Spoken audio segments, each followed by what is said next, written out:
ముందు మనం స్వామివారిని మనం ఒకసారి స్మరించుకుంటూ మనం ఈ కార్యక్రమం మొదలెడదాం. వక్రతుండ మహాకాయం కోటీశ్వర సమప్రమం నిర్విఘ్నం కురుమేదేవ సర్వకార్య సర్వదా అజ్ఞాన పద్మార్కం గజాన మహర్నిశం అనేకదం ఏకదం ఉపాస్మహే లక్ష్మీం క్షీరసముద్రాతనయాం శ్రీరంగధామేశ్వరీం దాసీపు సమస్త దయమంతా లోక దీపాంకరం శ్రీమన్మంద కటాక్ష లబ్ధ విభ బ్రహ్మంగాదరాం త్రాం తలక్య కుటుంబీ సరసా వందే ముకుందప్రియం గురుబ్రహ్మ గురువిష్ణు గురుదేవ మహేశ్వర గురు సాక్షాత్ పరబ్రహ్మ తస్మై శ్రీ గురువే నమః. డాక్టర్ పిఏ రామన్ గారి పాదం అనుసరించుకుంటూ మనం ఈ సంవత్సరం క్రోధినామ సంవత్సరం గురించి ఎస్ఆర్ భక్తి టీవీ ఛానల్ వారికి ఉగాది తెలుగు సంవత్సర శుభాకాంక్షలు తెలియజేస్తున్నాను. ఇప్పుడు మనకి ఇది కొత్త సంవత్సరం శోభాకృతనామ సంవత్సరం అయిపోయింది. క్రోధినామ సంవత్సరంలో అడుగు పెడుతున్నాం. ఈ క్రోధినామ సంవత్సరం మనకి ఒక యుగం అంటే 60 సంవత్సరములు. 60 సంవత్సరంలో క్రోధినామ సంవత్సరం 38వ సంవత్సరం. ఇప్పుడు జరగబోయేది 38వ సంవత్సరం. మనకి శోభకృతనామ సంవత్సరం హ్యాపీగా వెళ్ళిపోయిందనే చెప్పుకోవాలి. ఎందుకంటే మన వికారనామ సంవత్సరంలో కరోనాతో బాధలు పడి చాలా 2 సంవత్సరాలు అంతా ఇంతగా బాధలు పడలేదు. కానీ ప్రతి ఒక్కళ్ళకి శోభకృతనామ సంవత్సరంలో ప్రస్తుతానికి ఫైనాన్షియల్గా ఇబ్బంది ఉన్నప్పటికీ కూడా అనారోగ్యాలు ఏమీ లేకుండా ఆరోగ్యం మహాభాగ్యం అన్నట్టుగా హ్యాపీగా వెళ్ళిపోయింది. అందుకని మనం శోభకృత నామ సంవత్సరానికి అందరం కూడా శిరస్సు ఉంచి నమస్కారం చేయాలి. ఎందుకంటే ఇప్పుడు మనం పడ్డ కష్టాలన్నీ కూడా ఆ స్టేజ్ నుంచి మనం ఏమీ లేవు, చాలా మటుకు హ్యాపీగానే వెళ్ళిపోయింది. ఇక్కడ నుంచి క్రోధినామ సంవత్సరం మొదలవుతుంది. కానీ క్రోధినామ సంవత్సరం అంటే క్రోధి అంటే రాక్షసులు. 60 సంవత్సరాలు కూడా సగం మంది రాక్షసులే ఉంటారు. రాక్షసనామ సంవత్సరాల్లో ప్రతిదీ కూడా భయాందోళనగా ఉంటుంది, యుద్ధమే ఉంటుంది. మనిషికి మనిషి కొట్టుకోవటం, వాహనం నడిచేప్పుడు దూకుడుగా చేయటం, యాక్సిడెంట్స్, మానభంగాలు ఇవన్నీ కూడా అధికంగా ఉంటాయి. ఈ సంవత్సరం ఉన్నా భయపడక్కర్లేదు. కానీ రాజకీయ నాయకులు మాత్రం అప్రమత్తంగా ఉండాలి. అని మనిషికి మనిషికి పడదు, ఒక నిర్ణయం మీద నిలబడరు, 10 విధాలుగా మాట్లాడుతుంటారు. ఈ క్రోధినామ సంవత్సరంలో ముందు మనిషికి మనిషి కుదరకపోయేటికి సమస్యలు అధికంగా ఉంటాయి. అందుకని ఈ సంవత్సరం అంతా కూడా కొంచెం భయాందోళనగానే ఉంటుంది.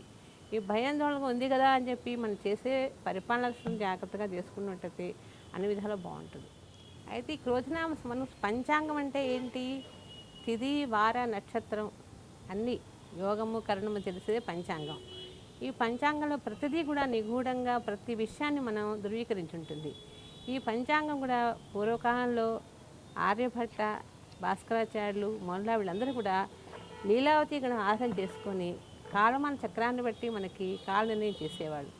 కానీ ఇప్పుడు మన పెద్ద పెద్ద సిద్ధాంతాలు అందరూ కూడా పంచాంగాలు రాస్తున్నారు. చక్కగా పంచాంగాల ప్రతి విషయాన్ని మనకి ప్రతిదీ పిల్లలకు కానీ పెద్ద అర్థమయ్యేటట్టుగా పంచాంగాలు చెప్తున్నారండి. అయితే చెప్పినప్పుడు ఆ పంచాంగ శ్రవణం కూడా చేస్తారు ఉగాదులను అందరూ. పంచాంగ శ్రవణం అంటే ఏంటి? శ్రవణం అంటే ఏంటి? వినటం. ఆనందంగా వెళ్ళి ప్రతి దేవాలయంలో కూర్చొని ఆ శ్రవణాన్ని వినాలి. వింటే ఏం తెలుస్తుంది? మనకి మంచి చెడు అన్నీ తెలుస్తాయి. అందుకని ఈ పంచాంగం అనేది కంపల్సరీగా ప్రతి ఒక్కళ్ళు వినాలి. ఆ రోజు పంచాంగాన్ని పెట్టుకుని పూజ కూడా చేసుకోవాలి. చేసుకున్నట్లయితే మనకు తెలుగు సంవత్సరమే ముఖ్యం. అన్నిటికంటే కూడా మనకి ఆంధ్రులందరికీ కూడా తెలుగు సంవత్సరాలే ముఖ్యం. కానీ జనవరి రాగానే చూడండి ఎంత కోలాహలంగా ఉంటుందో. ఆ 31st నైట్ రోడ్ల మీద పెద్ద పెద్ద వాహనాలు వేసేసుకొని బైకులు పెట్టేసుకొని బార్లకు వెళ్ళిపోయి కేకులు కట్ చేసి పెద్దగా ఆ పండగ వాతావరణం ఉగాది కనపడదు చూడండి మీరు. ఉగాది అసలు మనకు మెయిన్ ఉగాది మన ఆంధ్రులందరికీ కూడా. కానీ మన కల్చర్ అంతా మారిపోయింది. మన కల్చర్ని మళ్ళీ మనం తేవాలంటే కష్టం. ఇప్పుడు పిల్లలకు కూడా అసలు ఉగాది అంటే తలస్నానం చేద్దాం, కొత్త బట్టలు కట్టుకుందాం, టెంపుల్కి వెళదాం అనే ఆలోచన లేదు. అదే జనవరి 1st నాడు తిరుపతి పోదామా, దేవుణ్ణి చూద్దామా, దుర్గగుడికి పోదాం అనుకుంటే ఎందుకు? ఒక సంవత్సరంలో జనవరి పండుగ ఒక్కటే కొత్తది. జనవరి అంటేనే అందరికీ అదొక పెద్ద సంవత్సరం అనే లెక్క. కానీ జనరల్గా అయితే మనకు ఉగాది నుంచే గ్రహాలు మారేది కూడా. గ్రహాలు మారినా, తిథులు మారినా, మూఢములు మారినా, ఏదొచ్చినా సరే ఉగాది నుంచే మనం లెక్కేసుకోవాలి. జనవరి నుంచి ఏది లెక్క పెట్టుకోకూడదు అసలు. కానీ అందరూ ఏమంటున్నారు, ఇప్పుడు చాలామంది కూడా మనకి టీవీలో చెప్తూనే ఉన్నారు, జనవరికే సంవత్సర ఫలితాలు ఇస్తున్నారు అని చేస్తున్నారు. కానీ అది చాలా తప్పు. ప్రజెంట్ ఏంటంటే ఇప్పుడు మనం ఉగాది నుంచి ప్రతి తెలుసుకోవాలి. కానీ జనవరి నుంచి ఎలా వస్తే సంవత్సర ఫలితాలు? సంవత్సరం మారితేనే కదా. అది పుష్యమాసం. మనకి ఎప్పుడు ఇది? చైత్రమాసం అంటే కొత్త సంవత్సరం. ఇది జనవరి అనేది ఇది పుష్యమాసం అంటే మంచి రోజులు కూడా కాదు అసలు. అది అప్పుడే అందరు చెప్పేసుకుంటున్నారు. కానీ ఇవన్నీ కూడా ఏంటంటే శాస్త్ర విరుద్ధంగానే ఉన్నాయి, శాస్త్రబద్ధంగా లేవు. కానీ అందరూ ఏంటంటే అవే ఇష్టపడుతున్నారు. ఇప్పుడు జనరేషన్ అంతా కూడా ఓల్డ్ ఈజ్ గోల్డ్ అని వాటికి మొగ్గు చూపిస్తున్నారు. కానీ ఇప్పుడు ప్రజెంట్ ఏమీ పనికి రావట్లేదు. ఇంకా ఈ పిచ్చి కాలంలో పంచాంగాలు ఏమిటి, పంచాంగ శాస్త్రాలు ఏంటి, శ్రవణాలు ఏంటి అని అంటున్నారు. మీరు అడిగినట్టుగానే పండగలు, సపోజ్ పండగలు చూడండి, ఒక రోజు ముందు ఒక రోజు వెనక వస్తూ ఉంటాయి. అవి పండగలు అనేది వెనక ముందు కాదండి. ఎందుకంటే మనకి ప్రాతకాలంలో సూర్యోదయంలో ఉన్న నక్షత్రం కానీ ఏదన్నా ఉన్నప్పుడే మనం పండగ చేసుకోవాలి. మధ్యాహ్నం 12 తర్వాత వచ్చినది తిది మంచిది కాదు, అప్పుడు పండగ చేసుకోకూడదు. కానీ ఈ పోయిన సంవత్సరం అంతా కూడా ఒదుడుకులుగా వచ్చింది, ఒక రోజు ముందు వెనక. కొంతమంది కొంత రకంగా చేస్తున్నారు, కొంతమంది కొంత రకంగా చేసుకున్నారు. కానీ అది చాలా తప్పది. ఎందుకంటే మనకు సూర్యోదయంలో ఉన్న నక్షత్రం కానీ తిది కానీ దాన్ని బట్టి మనం పండగ చేయాలి. అలా చేసుకుంటే అసలు మంచి పద్ధతి కూడా. కానీ అది మానేశారు. ఎవరేది చెప్తే చేసేసుకోవటం. మధ్యాహ్నం అంటే 12 తర్వాత అపరాహ్న కాలం. అపరాహ్న కాలాన్ని మనం అసలు దాన్ని పాటించకూడదు. ఎవరైనా సరే ఇంట్లో పూజలు కూడా అపరాహ్న కాలం చేయకూడదు.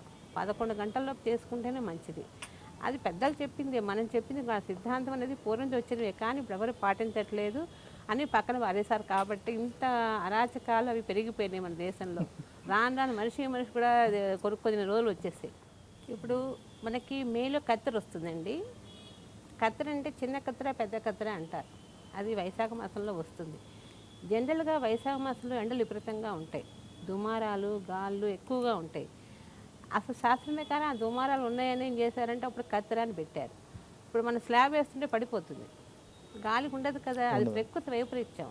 అది మనకు కావాలని చేసేది కాదు. కానీ ఎందుకు చెప్పారు పెద్దవాళ్ళు, ఆ టైంలో వేయొద్దు అన్నారు. ఆ కత్తెర టైంలో చేయకండి. ఎప్పటి నుంచి మనకి మే 4వ తేదీ నుంచి జూన్ 7వ తేదీ వరకు కూడా కత్తెర. ఈ కత్తెరలో మనం ఏం చేయకూడదు. చేసినట్లయితే ప్రతి పని కూడా ఇబ్బందికరంగానే ఉంటుంది చెప్పారు. కానీ ఎవరు పాటిస్తున్నారు ఇప్పుడు? అది మనకి బిజినెస్ పోతే పోయింది, మళ్ళీ ఇంకోటి వేద్దాం అనే కమర్షియల్ లైఫ్ అయిపోయింది ఇప్పుడంతా. అవి పూర్వకాలం అలా చేసేవాళ్ళు. చెప్పే విధానంలో కూడా ఇవాళ సరిగా లేదు. ఇప్పుడు చెప్పే విధానం కూడా వ్యాపారం అయిపోయింది, కమర్షియల్ చేసేసారు. అందుకని పిల్లలకి పిల్లలందరూ కమర్షియల్ లైఫ్ అయిపోయింది. అందుకని ఏ విషయాలు తెలియట్లేదు ఇప్పుడు. అట్లాగే మూఢం వస్తుంది. మూఢం వచ్చినప్పుడు ఏం చేస్తారు, మూఢంలో పెళ్లి చేయకూడదు అని శాస్త్రం చెప్తుంది. కానీ చెప్పినా కూడా వినేవాళ్ళు ఎవరు? ఆ ముందు అర్జెంటుగా పెళ్లి చేసేసుకోవాలి, పెళ్ళిటి ముహూర్తం పెట్టేయండి మేడం గారు, ముహూర్తం ఏదో పెట్టేసేయండి, పెళ్లి చేసేసుకోండి. సరే మనదేం పోయింది, 10 రూపాయలు మనకి ఇస్తామంటే మనం పెడతాం కదా, అదేం కాదని ఎవరేం చేస్తే అదే కదా పెడతాం.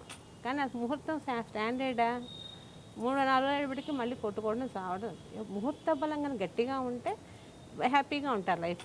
ముహూర్త బలం కనుక ఎప్పుడు తేడా వచ్చిందనుకోండి, ఆటోమేటిక్గా వాళ్ళకి ఇబ్బంది వచ్చేస్తుంది. అట్లాగే శుక్రమూఢం మొదలవుతుంది మనకి, ఈ గురుమూఢం మొదలవుతుంది. మూఢం శుక్రమూఢం గురుమూఢం రెండేనండి, ప్రతి సంవత్సరం వస్తాయి అవి. గురుమూఢం మనకి రేపు 7వ తేదీ నుంచి, మే 7 నుంచి మళ్ళీ 8వ తేదీ దాకా ఉంది, అంటే జూన్ దాకా ఉంది. ఆ గురుమూఢంలో మాత్రం ఏ కార్యక్రమాలు చేయకూడదు, అంటే శుభ కార్యక్రమాలు చేయకూడదు. మూఢమే అంటే శూన్యమాసం కింద లెక్క. ఆ శూన్యమాసంలో మంచి కార్యక్రమాలు చేయొద్దు అని గట్టిగా చెప్తున్నారు సిద్ధాంతులు. కానీ పాటించట్లేదు ఇప్పుడు ప్రజెంట్ మాత్రం. తర్వాత శుక్రమూఢం ఉంది 28 నుంచి 8వ తారీఖు వరకు, జూన్ వరకు. 28 మే నుంచి మళ్ళీ 7 వరకు శుక్రమూఢమే. ఈ గురు శుక్రమూఢం రెండు కూడా మనకి ప్రతి సంవత్సరం ఉంటాయి. ఈ 2 నెలలు కూడా అందరూ ఏ విషయమైనా సరే మంచి కార్యక్రమాలు చేయొద్దు. గృహప్రవేశాలు కానీ, గృహాలు కడటం కానీ, తప్పితేనేమో పెళ్ళిళ్ళు చేసుకోవటం కానీ, ఉడుగులు దేవతాపరి ఏం చేయకూడదు. కానీ జనరల్గా అయితే మనకి వైశాఖ మాసంలో మంచిది, ఉత్తరాయణం చాలా బాగుంటుంది కూడా. కానీ చూడండి, మనకి పండగలు కూడా వైశాఖ మాసం నుంచి పండగలు ఉండవు మనకి. చైత్రమాసం ఉగాది వెళ్ళిపోయి, శ్రీరామ్ వెళ్ళిపోయిందంటే ఇంకన్నీ జయంతులే. నరసింహ జయంతి, శంకర్ జయంతి, హనుమత్ జయంతి వస్తాయి. అంటే ఆ దేవుళ్ళకి సంబంధించిన వరకే మన ఆగస్టు వరకు వస్తాయి. ఈ పుణ్యకాలం అనమాట. ఈ పుణ్యకాలంలో ఏంటంటే ఈ మూఢములు ఉన్నాయి కాబట్టి వివాహాలు పనికిరాదు, దేవుళ్ళకి మనకు వస్తుంది. జయంతులు అంటే వాళ్ళ బర్త్డేస్ అనమాట. వాళ్ళ మహానుభావులు ఉత్తరాయణలో పుట్టారు కాబట్టి మంచి రోజుల్లో వాళ్ళకి వచ్చింది. వైశాఖ మాసంలో ఏ కార్యక్రమం చేయాలన్నా మంచిది అనమాట, చాలా శుభంగా ఉంటుంది. అందుకని వాళ్ళకి సరిపోయింది, మామూలు వాళ్ళకి పనికిరాదు. కానీ ప్రజెంట్ అందరూ అన్నీ చేస్తూనే ఉన్నారు ఇబ్బంది పడకుండా. దాని గురించి మనకి రేపు 25వ తేదీ నుంచి, ఏప్రిల్ 25 నుంచి పుష్కరం, నర్మదా నది పుష్కరాలు అవుతాయి. ఈ నర్మదా నది పుష్కరం కూడా మనకి రాత్రిపూట 25వ తేదీ రాత్రి వృషభ రాశిలోకి గురువు ప్రవేశిస్తాడు. ఈ వృషభ రాశిలో గురువు ప్రవేశించిన రాత్రి 2 గంటలకి. అందుకే 25వ తారీఖు మనం లెక్కేసుకోకూడదు పుష్కరం అని. 26 నుంచే మనం పుష్కరం లెక్కేసుకోవాలి. అంటే 2 గంటల తర్వాత కాబట్టి తెల్లవారిపోయినట్టే. అది 26 ఉదయం నుంచి పుష్కరం లెక్కేసుకోవాలి. 7వ తేదీ వరకు 12 రోజులు నర్మదా నది పుష్కరాలు జరుగుతాయి. ఈ పుష్కరాల్లో మనకేంటంటే జీవనదులకే పుష్కరాలు. ఏ నదికి ఆ నదికి పుష్కరం రాదు. పుష్కరం నది 12 సంవత్సరాలకు ఒకసారి వస్తుంది. ఈ 12 సంవత్సరాల్లో నర్మదా నదికి ఇప్పుడు వచ్చింది. ఈ నర్మదా నది పుష్కరం చేసుకోవాలంటే మహారాష్ట్ర పోవాలి, వెళ్ళేవాళ్ళు వెళ్ళచ్చు. లేకపోతే పుష్కరం ఎక్కడున్నా దేవుడు ఇంట్లో అయినా సరే మన నక్షత్రం చెప్పుకొని ఆ రోజు చక్కగా చేసుకోవచ్చు. చేసి తర్పణలు ఎడవాలి, పితృదేవతను ఆరాధించాలి, పితృ కార్యక్రమాలు చేయాలి. అంటే వాళ్ళకి పుణ్యం వస్తుందని. పితృదేవతలే మనకు దేవతలు. వాళ్ళు ఎలా కుటుంబాన్ని డెవలప్ అవ్వాలని చూస్తారు. పెద్దలు ఆశ్రయించేది అది, మన కుటుంబాలు బాగుండాలి, మన పిల్లలు బాగుండాలి. అందుకనే ఉంటారు పుష్కరంలో వాళ్ళు పుష్కరం పెట్టండి, కొంచెం దానధర్మం చేయండి, చక్కగా ఆయన చదరం పెట్టండి, వస్త్రాలు చేయండి అంటారు. అందుకని అదొకటి. 6 నెలలు గురువు వృషభరాశిలోనే ఉంటాడు. ఈ 12 రోజులు మళ్ళీ అనుకోండి నర్మదా నదికి వెళ్ళి స్నానం చేయలేం, టైం లేదు. 6 నెలలు అక్కడే ఉంటారు గురువు. అందుకని 6 నెలలు ఎప్పుడైనా సరే వెళ్ళి స్నానం చేయొచ్చు, ఇబ్బంది ఏమీ లేదు. కానీ పుష్కర స్నానం చేయాలి. పుష్కర స్నానం చేయకపోయినప్పటికీ కూడా మన విజయవాడలోనే ఉన్నాం, నదీ తీరానే ఉన్నాం, చక్కగా అమ్మవారు కృష్ణానది మంచి జీవనది దూరంలో ఉన్నాం. నర్మదా సంకల్పం చెప్పుకొని మన ఇంట్లో తరపునివ్వచ్చు, తప్పేం లేదు కదా. జీవనది ఇక్కడ జీవనదే ఉంది. అట్లా కూడా చేస్తున్నాం. కృష్ణకి వెళ్ళిపోయి కృష్ణ ఒడిన నర్మదాదేవి దండం పెట్టుకొని ఆ నది పుష్కరం పేరు చెప్పుకొని తరపున వదలచ్చు. అట్లయినా చేయొచ్చు. కానీ పుష్కరం అనగానే ఊరే పోవాలి, పెద్దవాళ్ళు ఉంటారు, వెళ్ళలేని వాళ్ళు ఉంటారు. కానీ వాళ్ళకి తగ్గట్టుగానే వసతి చేసుకొని చేస్తే మంచిది. మనం పెద్దలను చేస్తే ప్రతి కూడా పిల్లలకు అలవాటు అవుతుంది. మనం చెప్తే వాళ్ళకి అలవాటు కాదు కదా. ఇవన్నీ కూడా మన నుంచే వాళ్ళకి వస్తాయి. ఇప్పుడు మనకి ఏప్రిల్ 9వ తేదీ ఉగాది అయిందండి. తెలుగు సంవత్సరాది చైత్ర బహుళ చైత్రశుద్ధ పాడ్యమి మంగళవారం రేవతి నక్షత్రం మీద రాసినందు మనకి తెలుగు సంవత్సరం మొదలవుతుంది. కానీ రేవతి నక్షత్రం చాలా మంచి నక్షత్రం, బుధ నక్షత్రం. మీద రాశి గురు నక్షత్రం. మనకు వారదోషమే కానీ శ్రీదోషం లేదు, నక్షదోషం లేదు. ఈ సంవత్సరం చాలా జయప్రదంగా ఉంటుంది. ఎందుకంటే వ్యాపారాలు చేసే వాళ్ళకు కూడా బాగా కలిసి వస్తుంది. బుధుడు గురుడు ఇద్దరు మంచి అన్యోన్యంగా ఉంటారు. కాబట్టి ఏ చేయాలన్నా సరే, కొత్త కొత్త ప్రయోగాలు, ఏదైనా వ్యాపారాలు చేయాలన్నా, రియల్ ఎస్టేట్ చేయాలన్నా, వివాహాలు చేయాలన్నా కూడా దేనికైనా సరే ఇబ్బందులు అంటూ ఏమి ఉండవు. ఈ సంవత్సరం మంచి గడియలను వచ్చింది. కానీ ఒక మంగళవార దోషమే. మంగళవార దోషం అన్నా పట్టింపు ఏం లేదు, కానీ మంచిగా చేయొచ్చు. కానీ ఆ రోజు మాత్రం ప్రతి ఒక్కళ్ళు షట్రుచులతో ఉన్న ప్రసాదాలు చేయాలి. అంటే పులుపు, తీపి, వగరు, కారం అన్నీ కలిపి 8 రకాలు కలిపి వేసి ఆ ప్రసాదం చేయాలి.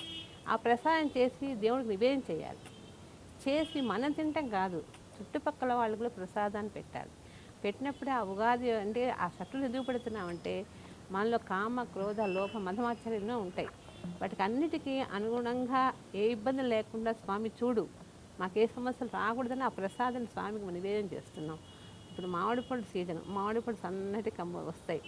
మనం ఆ రోజుల్లోనే ఏమన్నా అంటే శివలింగంతో మామిడి పళ్ళు వస్తాయి ఉగాది నాడు. ఇప్పుడు పెద్ద తాటికాయలతో మామిడికాయలు వస్తున్నాయి. సీజన్ రాకుండానే ఆవకాయలు పెట్టేసుకుంటున్నారు ఇప్పుడు. అంటే పాతకాలం మాటలు అవన్నీ. ఇప్పుడు ప్రజెంట్ మాత్రం భగవంతుడు కూడా పాప సృష్టికి మూలం అని పెద్ద పెద్ద ఇచ్చేస్తున్నాడు. పెద్ద పెద్ద కత్తి కూడా కట్టవట్లేదు, అలాగే చేసేసుకుంటున్నారు. కానీ ప్రసాదం ముఖ్యం. ఆ రోజు పొద్దున్న లేవటం, తలస్నానం చేయటం, శుభ్రంగా కొత్త బట్టలు వేసుకోవటం, వీలుంటే దేవాలయానికి వెళ్ళి స్నానం దర్శనం చేసుకోవటం. ఈ ప్రసాదం తిన్న తర్వాత ఏ పనైనా చేయాలి. అంతేగాని ప్రసాదం తినకుండా మాత్రం ఏమీ చేయకూడదు. ఆ ప్రసాదం కూడా ఎలా చేసుకోవాలి ఒకసారి, అంటే ఏమేమి వాడాలి దానిలో? ఈ ప్రసాదంలో తేనె, బెల్లం, వేప పువ్వు, మామిడి ముక్కలు, కొంచెం లైట్గా ఒకరికి చేదు కావాలంటే కొంచెం ఏంటంటే ఇప్పుడు మెంతిపండి కానీ అలా కూడా వేసుకోవాలి. ఇవన్నీ 6 రకాలు వేయాలి. వేసేసి తేనె కూడా వేసుకోవాలి, అరటిపండు అన్నీ వేసి స్వామివారికి చక్కటి గిన్నెలో నైవేద్యం పెట్టాలి. ఆయన పెట్టకుండా మనం తినకూడదు. స్వామికి కూడా నైవేద్యం చేస్తేనే చేయాలి. దీపారాధన చేసుకొని చక్కగా స్వామివారికి మన సంకల్పస్థితిగా పూజ చేసుకొని ఈ ప్రసాదం నైవేద్యం పెట్టి మనం తీసుకొని ఆ ప్రసాదం కూడా మన తీర్థం తీసుకొని తీసుకోవాలి. ఇట్లా చేతిలో పెట్టండి అనకూడదు. ఒక తీర్థం తీసుకున్నట్టు తీసుకొని 3 సార్లు, ఒక్కసారి నోట్లో వేసుకోకూడదు, 3 సార్లు వేసుకొని అమృతమస్తు అంటే మన లోపల ఏమన్నా అనారోగ్యాలు ఉన్నా కూడా ఈ ప్రసాదంలో పోతాయి. ఈ ప్రసాదానికి అంత పవర్. ఇప్పుడు షుగర్ వచ్చిన వాళ్ళకి చేదినమంటాం, యాపో తినండి అంటారు. ఆ ఒక్కరోజే తింటే సరిపోదు కదా, కానీ ఇందులో అన్నీ ఉన్నాయి. అందుకే ఈ ప్రసాదం వల్ల ఏంటంటే మనకి అన్నిటింటి ఆరోగ్యం కుదిరపడుతుంది. సో న్యాయంగా అయితే రోజు తిన్నా కూడా మంచిదే, చేసుకొని తప్పేం లేదు. కానీ ఉగాది నాడే స్పెషల్, రోజు చేయలేదు కదా దాన్ని మనం. అందుకని ఈ ప్రసాదం కంపల్సరీ చేసుకోవాలి, 10 మందికి పెట్టాలి, స్వామికి నివేదన చేయాలి. ఆ రోజు అన్నీ మంచి మంచి కార్యక్రమాలు చేయాలి. అదొకటి. ఉగాది నాడు ముహూర్తం అంటూ ఏముండదు. అదే అనుకున్నాము, ఈ టైంలోనే పూజ చేసుకోవాలి, దీనికి ఒక ముహూర్తం అది ఉండదు. ఎందుకంటే ఇప్పుడు దసరం పెడతారు, దసరా ముహూర్తాలు పెట్టుకుంటారు చాలామంది. ఈ కొత్త షాపులు పెట్టుకుంటారు, పాత షాపులు పెట్టుకుంటారు. ఆ దసరం పెట్టుకున్నప్పుడు ఏంటంటే మేము ముహూర్తాలు పెడతాం. కొంతమంది వాళ్ళ పేరు పొలాలను పెడతాం, వాళ్ళ షాప్ పేరు పెట్టి వాళ్ళ పేరు పెట్టి పెడతాం. అట్లా పెడితే ఆ టైం సాయంత్రంలో ఎప్పుడైనా సరే దానికి ఒక ముహూర్తం అంటూ ఏముండదు. ఏ టైం అయినా సరే చక్కగా అలంకారం చేసుకొని షాపులకి దసరం పెట్టుకుంటారు, శ్రీకారం చుట్టుకుంటారు. ఉగాది నాడు ముహూర్తంతో పట్టింపు లేదు, ఏదైనా చేయొచ్చు. మంచి కార్యక్రమం ఏదైనా సరే శ్రీకారం చుట్టచ్చు, చేస్తే చాలా బాగా కలిసి వస్తుంది ఆ రోజు. ఇప్పుడు మనం ఉగాది నాడు ప్రతి గుళ్ళల్లో ఎలాంటి గుడైనా సరే ఒక బ్రాహ్మణ చేత కానీ ఒక సిద్ధాంత చేత పంచాంగం చేయిస్తుంటారు. కంపల్సరీ చేస్తే ఇంటికి మంచిది, ఒంటికి మంచిది, వచ్చిన వాళ్ళందరూ వింటారు, శ్రవణానందంగా ఉంటుంది పంచాంగం. ఆ పంచాంగం శ్రవణం లేకుండా ఉగాది పండగ లేదు అసలు. పంచాంగం వచ్చేదే మనకి తెలుగు సంవత్సరాల నాడే పంచాంగం వస్తుంది, కానీ మార్కెట్లో ముందే వచ్చేస్తున్నాయి. ఇప్పుడు బిజినెస్ అయిపోయింది కాబట్టి ఎప్పుడు డిసెంబర్కే వచ్చేసే పంచాంగాలన్నీ. మా రామన్న గారు కూడా ప్రతి సంవత్సరం కాళహస్తి దేవస్థానం తరపున కాణిపాక పంచాంగం వేసేవారు. ఈ సంవత్సరమే పంచాంగం రాలేదు, కానీ మాకు ప్రతి సంవత్సరం ఆయన పేరు పంచాంగం వస్తుంది. అట్లాగే టీటీడీ వాళ్ళు వేస్తారు, శ్రీశైలం వాళ్ళు వేస్తారు, పెద్ద పెద్ద సిద్ధాంతంతో పంచాంగం వేస్తున్నారు. ఆ పంచాంగాలు ఫాలో అవుతున్నాం. అట్లా ఈ పంచాంగం అనేది ఎందుకు వినాలి, వినకపోతే ఏమైంది అనుకోవచ్చు. కానీ మనకేంటి ఇప్పుడు తిథివా నక్షత్రాలే కాదమ్మా, అందులో వాస్తు ఉంటుంది, మనకి మూఢములు ఉంటాయి. రజస్సులో అయితే పిల్లలు దోషాలు ఏమైనా ఉన్నాయేమో తెలియకపోతే ఇప్పుడు బ్రాహ్మడు ఆ సమయం దొరకకపోవచ్చు, ఏ సిద్ధాంతి కనీసం అది చూసుకొని మనం తెలుసుకోవచ్చు అనమాట. అది ముహూర్తాలు ఏమైనా దోషాలు ఉంటే పిల్లలు ఎవరు పుట్టారు, ఏ నక్షత్రంలో పుట్టారు, ఏ నక్షత్రంలో వాడికి ఏ దోషం ఉంది, పితృదోషం ఉందా, మాతృదోషం ఉందా, గండాలు ఏమున్నాయి, ఏ నక్షత్రం అన్నీ ఉంటాయి కదా, అవన్నీ కూడా మనకి పంచాంగంలో ఉంటాయి. అందుకని ఈ పంచాంగానికి అంత ప్రాముఖ్యత ఇచ్చారు. కానీ ఇప్పుడు ప్రజెంట్ పంచాంగం అంటేనే తెలియదు. అది కూడా ఇప్పుడు సేల్స్ ఎక్కువైపోయి 200లకు పోయింది పుస్తకం. అంతకుముందు 50-60 రూపాయలు ఉండేది. రామన్ గారు ఎప్పుడు 1 lakh పెట్టి వేయించినా కూడా ఫ్రీగా ఇచ్చేవారు ఆయన. అసలు ఏనాడు ఒక పైసా పెట్టి అమ్మేవారు కాదు. ఆ పంచాంగం అంత వాల్యూ ఉంది. ఆ పంచాంగ శ్రవణం దానికి కూడా అంత వాల్యూ ఉంది. ఓపికన్నా లేకపోయినా ఆ దేవాలయానికి వెళ్ళి కాసేపు 10 నిమిషాలు వింటే మనకి ఎంతో హాయిగా ఉంటుంది. ముందు మంచి చెడు తెలుస్తుంది. పంచాంగం ఏంటి, మంచి చెడు తెలుసుకోవడం కోసమే కదా. పొద్దున్న పేపర్ చదువుతున్నాం, పేపర్లో ఏముంటున్నాయి, అక్కడ గుద్దారు, ఇక్కడ గుద్దారు, అక్కడ చంపారు, ఇక్కడ చంపారు. అది పంచాంగంలో ఉండదు కదా. పంచాంగంలో ఉంటుంది, మంచిగా ఉంటాయి, చక్కగా శ్లోకాలు ఉంటాయి, నవగ్రహ శ్లోకాలు ఉంటాయి, అమ్మవారి శ్లోకాలు ఉంటాయి, ఇలాంటివన్నీ ఉంటాయి. దానివల్ల మనకేంటి మంచి గుణం, సద్గుణం వస్తుంది, మంచి చెడుని తెలుస్తూ ఉంటుంది, ఏ కాలంలో ఏం చేసుకోవాలి, బుద్ధి వికలం కాకుండా చక్కగా ప్రశాంతంగా ఉంటుంది, ఏ టైంలో ఏం చేసుకోవాలి తెలుస్తూ ఉంటుంది. మంచి మార్గంలో వెళ్ళండి, భగవన్నామం చేసుకోండి. ప్రతి ఒక్కళ్ళు భగవన్నామం చేసుకుంటే అంతకుమించి ఇంకోటి లేదు. గ్రహాలు కూడా ఏమి చెయ్యవు. భగవన్నామం కనుక సక్రమంగా చేసుకుంటే గ్రహాలు కూడా మన జోలికి రావు. మనకి డిసెంబర్ 16 నుంచి జనవరి 16 వరకు మనకి మార్గశిర మాసం తర్వాత పుష్యమాసం వస్తుంది. ఈ పుష్యమాసంలో మకర సంక్రమణ వస్తుంది. అది ఎప్పుడు వస్తుంది అందరూ అనుకుంటే 13, 14, 15 పండుగ అనుకుంటారు, కానీ 13 భోగి, 14 సంక్రాంతి అనుకుంటారు. కానీ సంక్రాంతి అనేది 14వ తారీఖు రాత్రిపూట మకర సంక్రాంతి మొదలవుతుంది. రాత్రిపూట మనుడికి ఏమైంది, అర్ధరాత్రి వస్తుంది కాబట్టి పుష్యమాసంలో మంగళవారం నాడు అర్ధరాత్రి వస్తుంది. అందుకని మనం 15వ తారీఖు ఉదయమే సంక్రాంతి పండుగ చేసుకోవాలి. ఈ సంక్రాంతి పురుషుడు దేని మీద వస్తున్నాడు, ఆయన పులివాహనం మీద వస్తున్నాడు. పేరేంటి, మదోధరుడు, అంటే రాక్షసుడు నామధేయం అనమాట. ఆయన వికార ఆకారంలో ఉంటాడు. ఆయన ఆకారాన్ని బట్టే మన యొక్క రాకపోకలు కానీ, మన ప్రపంచం పద్ధతులు కానీ, రాజకీయం కానీ ప్రతిదీ కూడా ఈ మకర సంక్రాంతి పురుషుని బట్టే మనకు నడుస్తుంది. మనకి ప్రతిదీ కూడా ఆయన అంత వికారంగా వస్తున్నారు. ఆయన ఏం చేస్తున్నాడు, బిల్వపత్రాలతో స్నానం చేస్తున్నాడు. కానీ శుభం, బిల్వపత్రాలు ఏంటంటే ఈశ్వరుడు అభిషేకం చేస్తాడు కాబట్టి చక్కగా ఉంది. ఎర్రటి వస్తువులు ధరిస్తాడు. దానివల్ల ఏంటి, అనారోగ్యాలు వచ్చేస్తాయి. ఈ చందనం పూసుకుంటారు, ఆరోగ్యంగా ఉంటాం. జాజి పూలతో పూజ చేస్తారు, అరిష్టం వస్తుంది. ఇవన్నీ ఏంటంటే ఆయనకి పనికిరానివి ఏదైతే చేస్తారో ఆయన పులి వాహనం ఇచ్చినాడు. పుల్లకు నష్టం. ఈ మధ్య మన తిరుపతిలో చాలా పుల్లు వచ్చి వెంటాడుతున్నాయి. ఇవి ఎప్పుడో 25లో వస్తే పుల్లు అనుకుంటే ఇప్పుడే వచ్చేసి ముందే వచ్చేసి అవి కూడా ఫాస్ట్గా ఉన్నాయి కాబట్టి మనకి ముందుగానే వచ్చేసి పులి సంచారం ఎక్కువైపోయింది. పుల్లుకు నష్టం. ఇప్పుడు మరి అలా 4 సార్లు పుల్లు వచ్చి పిల్లలు ఇచ్చేసి అనుకోండి, వాటిని బంధిస్తారు కదా. మరి మకర సంక్రాంతి నాడు పులి వాహనం మీద ఎక్కొచ్చాడు ఆయన, నష్టం అన్నాం. అది ముందే వచ్చేసిందిగా మనకి. అప్పటిదాకా ఏంది వెయిట్ చేయాలి? ఆల్రెడీ ఆ పులి యొక్క ప్రభావం మనకు కనపడింది. ఆ పులిని వాడిని బంధిస్తున్నారు పాపం. పెద్ద పెద్ద కర్రలు పెట్టి కొట్టండి అని కర్రలు కూడా ఇస్తున్నారు తిరుపతి వాళ్ళందరికీ కూడా అట్లా చేస్తున్నారు. కానీ ఈ మకర సంక్రాంతి అనేది ప్రతి ఒక్కళ్ళకు కూడా ఆ రోజు సంక్రాంతి నాడు చక్కగా మనకు ఉత్తరాయణ పుణ్యకాలం స్టార్ట్ అవుతుంది. అదే రోజు అప్పటిదాకా మనం దక్షిణాయనంలో ఉంటాం. ఉత్తరాయణం వచ్చేస్తుంది. అంటే ఈ సంవత్సరమే మనకి 14 అంటే 13, 14, 15 అని మీరు అనుకున్నాం కదా. అంటే ఈ సంవత్సరం 14 రాత్రి వచ్చింది మన ముహూర్తం. ఇది లాస్ట్ ఇయర్ కూడా అలాగే వచ్చింది. లాస్ట్ ఇయర్ అలాగే వచ్చింది. ఓకే అమ్మా. అంటే అసలు ఫస్ట్ నుంచి ఎప్పుడు 13, 14 స్టాండర్డ్ అయిపోయింది. ఒక ఫిక్స్డ్ డేట్లు అయిపోయినాయి. సంక్రాంతి అంటే 13వ తారీఖు, 14వ తారీఖు, 15వ తారీఖు. కానీ ఈ మధ్య ఎలుక ముందు వస్తున్నాయి కదా. దానివల్ల ఏంటంటే 14 అర్ధరాత్రి వస్తున్నాడు సంక్రమణ జరుగుతుంది. అర్ధరాత్రి అయ్యేటప్పుడు ఏమవుతుంది మనకి, ఓ రోజు అయిపోయింది. తెల్లవారిపోతే 15వ తారీఖు అయింది. 15 మకర సంక్రాంతి చేసుకోవాలి. ఆ మకర సంక్రాంతి ఏం చేయాలి? తర్పణలు ఇవ్వాలి. తర్పణలు ఇవ్వాలి. పెద్దలకి ఇంట్లోనే పెద్దలకైనా వాళ్ళకి ఇష్టం చేసి పెట్టాలి. చక్కగా దానం చేయాలి, వస్త్రదానం చేయాలి, బ్రాహ్మణ్ణి పిలిచి గుమ్మడికాయ దానం ఇవ్వాలి. చేసినట్లయితే అవుతుంది మకర సంక్రాంతి పురుషుడు ఆనందపడతాడు. ఆయన వికార రూపంలో ఉన్నాడు కదా. 8 తలకాయలు, 8 కళ్ళు, 10 భుజాలు, 15 కొమ్ములు ఇట్లా వస్తున్నాడు ఆయన. ఇవన్నీ అరిష్టాలు మనకి. ఈ అరిష్టాలన్నీ కూడా ఒక్కొక్క దాని మీద పడుతుంది అనమాట మనకి. ఇప్పుడు ప్రతి కూడా చూడండి, మాట్లాడుతున్న వాళ్ళు కూడా, రాజకీయ నాయకులు కూడా ఇవాళ చెప్పిన రేపు చెప్పరు. ప్రభుత్వమే మారిపోతుంది. మన బ్రహ్మకృషి అంతా చేంజ్ అయిపోయింది. ఎందుకు అయిపోయింది? ఇదే గోళ్ళు పెరిగిపోతున్నాయి. వాళ్ళు మనిషి పడితే అట్లా అక్క చెల్లెలు అన్నదమ్ములు కూడా కొట్టుకు వస్తున్నారు. ఫ్యామిలీస్లో కూడా కుటుంబాలు కూడా ఉమ్మడి కుటుంబాలు లేవు. ఇవన్నీ కూడా ఏంటంటే అనుకుంటారు ఇవేందులని, కానీ ఇవన్నీ కూడా ఈ ప్రభావాలే, మన కాలమాన చక్రాల్లో ఉన్న ప్రభావాలే మనం ఎదురు చూస్తున్నాం, అని అనుభవిస్తున్నాం. కానీ జనం ఏమనుకుంటున్నారంటే ఏదో వచ్చేసి అనుకుంటారు, కానీ ఎప్పుడు చాలా తప్పది. ఒక మనిషి నేను గొప్ప అనుకుంటున్నాం మనం, కానీ జరిగేది అది కాదు. కులాంతర వివాహాలు ఎక్కువైపోయినాయి. వివాహాలు చేసుకుంటున్నారు, చేసుకోదని ఎవరు అనరు. కులాంతరాలు చేసుకోండి, కానీ ఎంత మటుకు ఒక కులం నిర్ణయించాం, ఆ కులాన్ని తగ్గట్టుగానే ప్రయత్నం చేయండి. కానీ పక్షంలో కదా అట్లా అనుకునే వాళ్ళు ఎవరు లేరు కదా. పెళ్లి చేసేసుకుందాం కులాంతరం, 3 రోజులు ముచ్చట, మళ్ళీ డైవర్స్, ఇట్లా ఎక్కువైపోయినాయి. ఇవన్నీ కూడా ఏంటంటే మన సంక్రాంతే కాదు, ప్రతి కూడా మన సంవత్సరంలో వచ్చే మార్పులను బట్టే మనకి కాలమాన చక్రం కూడా మారుతూ ఉంటుంది. దాని ప్రకారం మనం కూడా వెళ్ళాలి. ఇది ఒక యూనివర్స్ అనమాట. యూనివర్స్ మన దాని చుట్టూ మనం తిరగాల్సిందే, గ్లోబ్ చుట్టూ. గ్రహాలు అవి మన చుట్టూ కోరుకుంటాం, కానీ గ్రహాలు మన చుట్టూ తిరిగి మనం వేధిస్తూ ఉంటాయి.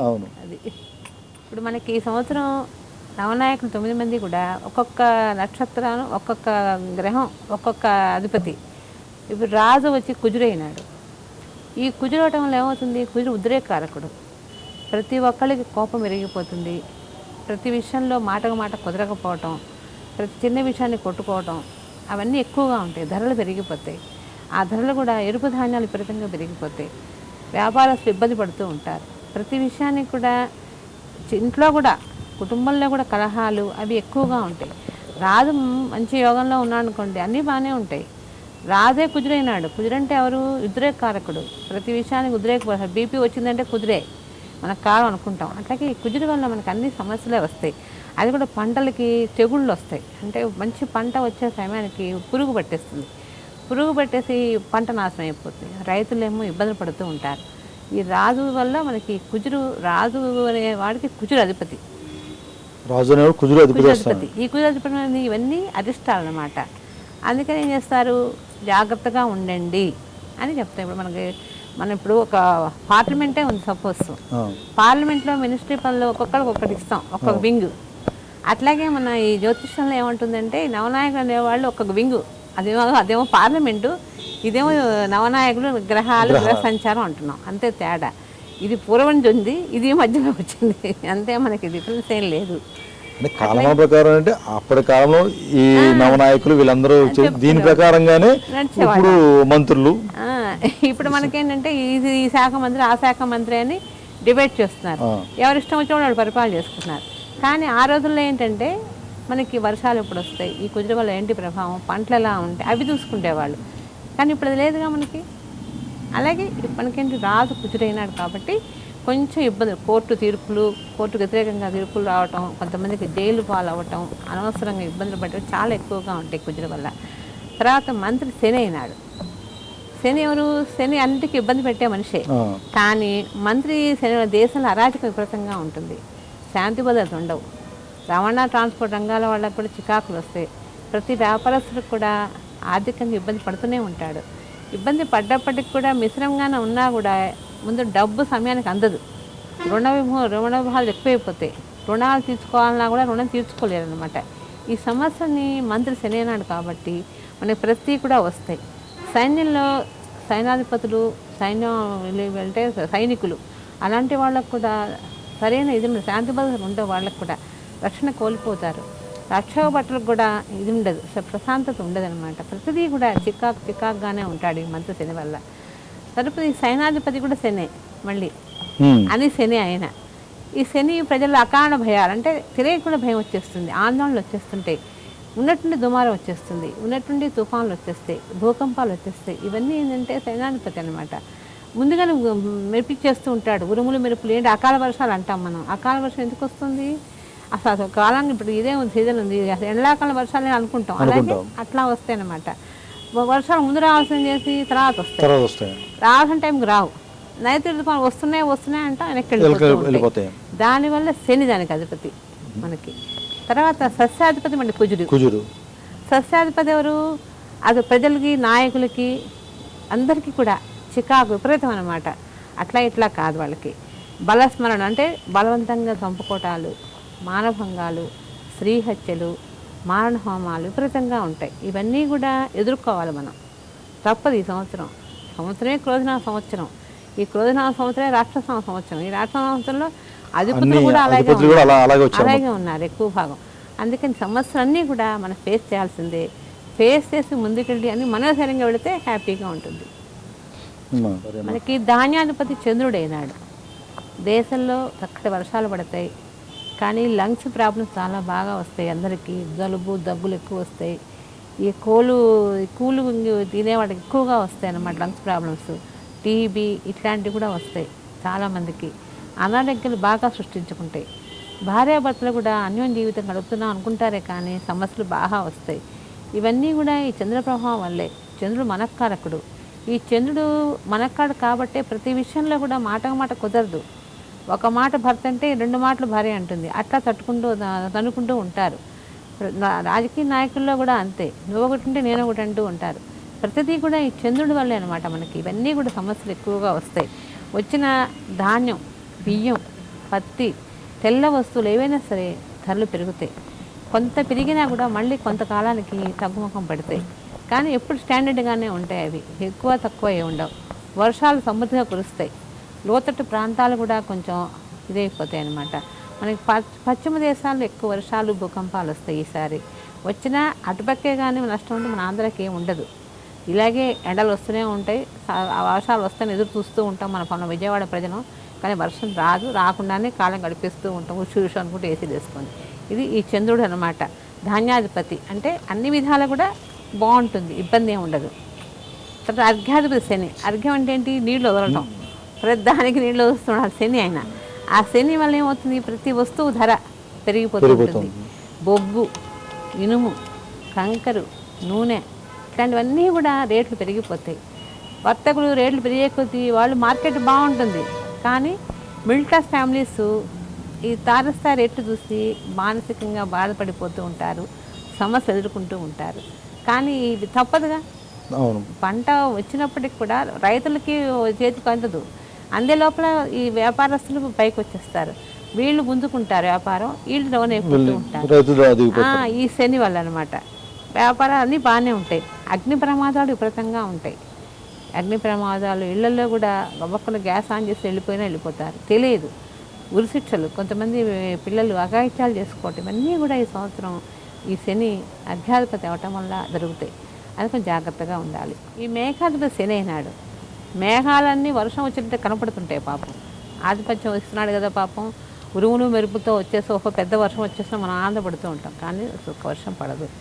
ఆ వర్షాలు పడే సమయానికి ఈ రివర్స్ అయిపోతుంది. మనకు ఋతుపవనాలు వచ్చే టైము ఈ సీజన్ అయిపోవటం, ఈ ఋతుపవనాలు రావటం, ఈ వర్షాలు పడవు, ఆ వర్షాలు పడవు, మనకి ఇబ్బందులు ఎక్కువైపోతూ ఉంటాయి. అట్లే జలాశయాలు కూడా విపరీతంగా నీటిపారుదల శాఖ వాటికి ట్యాంకులు కూడా, డ్యాములు కూడా వర్షం నీళ్లు లేక ఇబ్బంది పడుతూ ఉంటారు. పైనుంచి మనకు భూమి నుంచి వాటర్ వస్తేనే కదా భూమి చల్లబడేది. ఆ చల్లబడాలంటే మనకి అధికంగా ఇవన్నీ శని మనకి మేఘాధిపతి అయినాడు, దాంతో అన్ని సమస్యలు ఎదురవుతూ ఉంటాయి. జలాశయాలు నిండటం, నిండినీళ్ళే పర్వాలేదు, డ్యాములు మంచినీళ్ళు వదులుదాం అనుకుంటారు, కరెంటు కొరత బాగా వస్తుంది. కరెంటు కూడా అప్ అండ్ డౌన్స్ అన్నమాట, మధ్య మధ్య తీసేయటం కూడా. ఇప్పటివరకు మన కరెంటు కోత లేదు పాప, ఈ మధ్య కాస్త ఎక్కువైపోయింది కరెంటు కోత. అప్పుడప్పుడు బాగా కరెంట్ తీసేస్తూ ఉన్నాడు. అంటే వాటర్ తగ్గిపోతుంది. ఇన్నాడు అసలు బెంగళూరులో వర్షం నీళ్లు లేవనుకునేవాళ్ళు లేరు, హైదరాబాద్ అనుకునేవాళ్ళం. ప్రస్తుతం బెంగళూరులో కూడా అందరూ లేచి వచ్చేస్తున్నారు నీళ్ళు లేక. అందరూ వర్క్ ఫ్రమ్ హోమ్ ఇచ్చేస్తున్నారు, అడగకుండా బాబు నీళ్ళు లేవని. ఎందుకంటే అంత కష్టం మొదలైందనమాట అప్పుడే మనకి. అందుకని మనం జాగ్రత్తగా నీళ్ళని కూడా జాగ్రత్తగా వాడుకోవాలి. అది కూడా నీళ్ళకి ఎప్పుడు నీళ్ళని ఎక్కువ వాడుకుంటే ధనం ఖర్చు అయిపోతుంది. అందుకే నీళ్ళని ఎవరు ఎక్కువ వాడుకోకూడదు. నీళ్ళు ఎంత లిమిట్గా వాడుకుంటే ధనం అంత సమృద్ధిగా ఇంట్లో ఉంటుంది. అది తెలుసుకోరు అందరూ. చూడండి, నీళ్ళలో అయిపోతుంది డబ్బంతా అంటారు. నీళ్ళు విపరీతంగా వాడితే డబ్బు అయిపోతుంది, అది గ్రహించుకోవాలి. తర్వాత రథాధిపతి గురువు. రథాధిపతి అంటే మందులు, కొత్త కొత్త అనారోగ్యాలు రావటం, మందులు రకరకాలు మన మార్కెట్లో వచ్చేస్తూ ఉంటాయి. ప్రతి దానికి మందులు, ఆపరేషన్స్, ప్రతి చిన్న విషయానికి ఆపరేషన్ చేసేయాలి, సర్జరీస్ అయిపోతున్నాయి అంటుంటారు. వైద్యులు బాగా అభివృద్ధి చెందుతారు, పిల్లలు కూడా చదువుల్లో బాగా రాణిస్తారు, ఆధ్యాత్మిక చింతన పెరుగుతుంది. కానీ కళాకారులకి, సన్యాసులకి, దేవతామూర్తులకి, తర్వాత మన వీళ్ళు పురోహితులకి, ఋషీశ్వరులకి, స్వామీజీస్కి అందరికి కూడా మంచి టైం, వాళ్ళకి బాగుంటుంది. ఏ సమస్య అయినా ఉండదు. వాళ్ళు చేసే యజ్ఞయాగాలు కూడా అన్నీ ఫలిస్తాయి. యజ్ఞయాగాదుల్లో కూడా 2 రకాలు ఉన్నాయి. యజ్ఞాలు చేసేవాళ్ళు స్వామీజీ చేశారంటే అది ఒకందుకు. ఇప్పుడు మనకి చండీ హోమం చేస్తున్నారు. చండీ హోమాలు ఏంటి, అంతా బాగుండాలని చేస్తారు. ఇప్పుడు ఏంటంటే జనరల్గా కొన్ని కమర్షియల్ అయిపోయినాయి. ప్రతి వాళ్ళు హోమం చేయడమే, హోమం చేసేసుకోవడం, దానాలు చేసుకోవడం, పని చేసేసుకోవడం. అది జనరల్గా అంటే తప్పులేదు. బతకాలిగా ప్రతి మనిషి బతకటం కోసం ఏదో ఒక చేయాలి అనే ఉద్దేశంతో చేస్తున్నారు. అంతేగాని ఈ గురువు మంచి యోగాన్ని ఇస్తారు, అందరూ బ్రహ్మాండంగా ఉంటారు, సమస్యలు ఏమంటూ ఉండవు. అలా నీరసాధిపతి.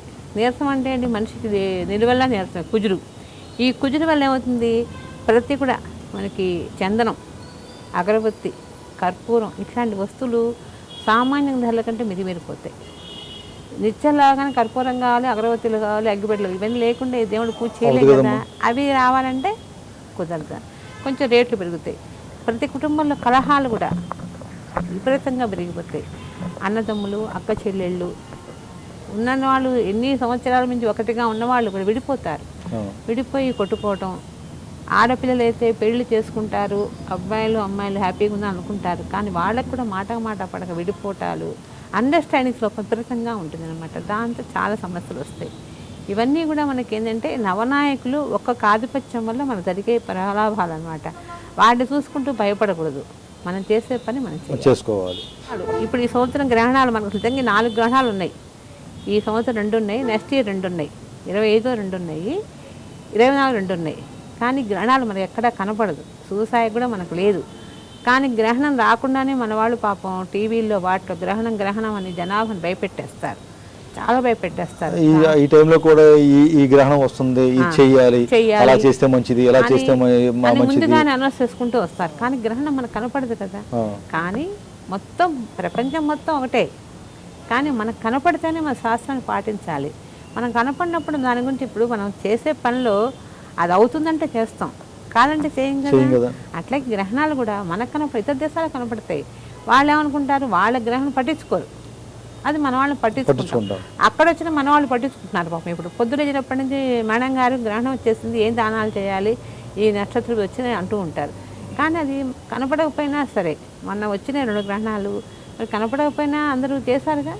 అయితే ప్రస్తుతం ఏంటంటే గ్రహణాలు వచ్చినప్పుడు ప్రెగ్నెంట్ లేడీస్ మాత్రం మనకు కనపడకపోయినప్పటికి కూడా ఆకాశంతో ఒకటే కదా, అందుకని ఏం చేయాలి, ఆ శూలం ఉంటుంది కాస్త ఆ గ్రహణం టైంలో కళ్ళు మూసుకొని పడుకోండి కదలకుండా అంటాం. ఎందుకంటే పుట్టే పిల్లలకి ఏ ఇబ్బంది రాకుండా ఉండాలి అని, అదొక్కటే చెప్తాం. ఈ దాన ధర్మాలు చేయండి, అవి చేయండి, ఈ గ్రహణం అంటే ఆ నక్షత్రం మీద వస్తుందంటే మనకు రావట్లేదు కదా, మనకు వస్తే మనం భయపడాలి. కానీ ముందుగానే మన వాళ్ళు పాపం దాని ప్రిడిక్షన్స్ ఇచ్చేస్తారు, టీవీలో బాధేస్తారు. కానీ జనాభా అంతా భయపడిపోయి గ్రహణం పొద్దున చెప్పండి సిద్ధాంతాలు నోరు మూయించకుండా ఫోన్ చేస్తూనే ఉంటారు, అడుగుతూనే ఉంటారు. అది సహజం, ప్రతి మనిషికి భయం అనేది ఉంటుంది కదా. భయాన్ని ఎవరు మనం భయపడితే వాళ్ళు భయపడిపోతారు. ఇప్పుడు జాతకానికి వస్తారు, సపోజు జాతకం చెప్పేటప్పుడు ఉంటే చెప్పాలి దోషం, లేకపోతే మనం ఎందుకు క్రియేట్ చేయాలి, అవసరం లేదు కదా. అర్థమని చెప్పాలి. ముందు కౌన్సిలింగ్ చేయాలి. మేము జాతకం మీద డిపెండ్ అవ్వకూడదు. చాలామంది ఏమండి జాతకం చూసేస్తారు కదా మీరు బ్రహ్మాండంగా భార్యాభర్తలకి పాయింట్స్ బ్రహ్మాండంగా కలిసి అని చెప్పారు ఒక ఆయన, కానీ కొట్టుకుంటున్నారండి అంటారు. కొట్టుకుంటున్నారంటానికి కారణం ఏంటి, అక్కడ గ్రహ కూటమి, నక్షత్రాలు కూడా ఒకళ్ళొకళ్ళకి పడదు. నీ ఇంట్లో నువ్వు ఉంటే హ్యాపీగా ఉంటా, నా ఇంట్లో నేను ఉంటే హ్యాపీగా ఉంటా. పక్కింట్లో ఉంటే కోపమేగా, ఉండలేం కదా. అది తెలుసుకోరుగా, అది తెలుసుకోకుండా కొట్టుకుని ఉంటారు అన్నమాట. ఇట్లాంటివన్నీ జరుగుతూ ఉంటాయి. కానీ మనం పాటించాల్సిన నియమాలన్నీ పాటించాలి, తప్పదు. ఈ సంవత్సరం మనకి గ్రహ సంచారం కోదినామ సంవత్సరంలో ఎదురు చూసేది ప్రతి ఒక్కళ్ళు ఆదాయం వేయాలి. అందరూ ముందు పంచాంగంలో గ్రహణాలు మూడవలు వేయడం అవసరం లేదు. ఆదాయం ఎలా ఉందా, రాజ్యపూజం ఎట్లా ఉందా, అవమానం ఎట్లా ఉంది ఎదురు చూస్తూ ఉంటారు. పేపర్లు కూడా కానీ కొత్త సంవత్సరం పేపర్ వచ్చిందంటే అందులో ఆదాయం చూసుకోండి, పంచాంగం చూస్తే ఆదాయం చూసుకోవడం, టీవీతో ఆదాయం చూసుకోండి తప్ప ఆదాయం ఎంత వచ్చింది వ్యయం వచ్చింది బాగానే ఉంది. ఇప్పుడు మేషరాశి వాళ్ళకి వచ్చేటికి ఆదాయం ఉంది. అశ్వని భరణి కృతిక నక్షత్రం వాళ్ళు మేషరాశి వాళ్ళు అవుతారు. వాళ్ళకేంటి ఆదాయం 8, వ్యయం 14, రాజ్యపూజ్యం 4, అవమానం 3. కానీ ఆదాయం 8 ఉంది, వ్యయం 14 ఉంది.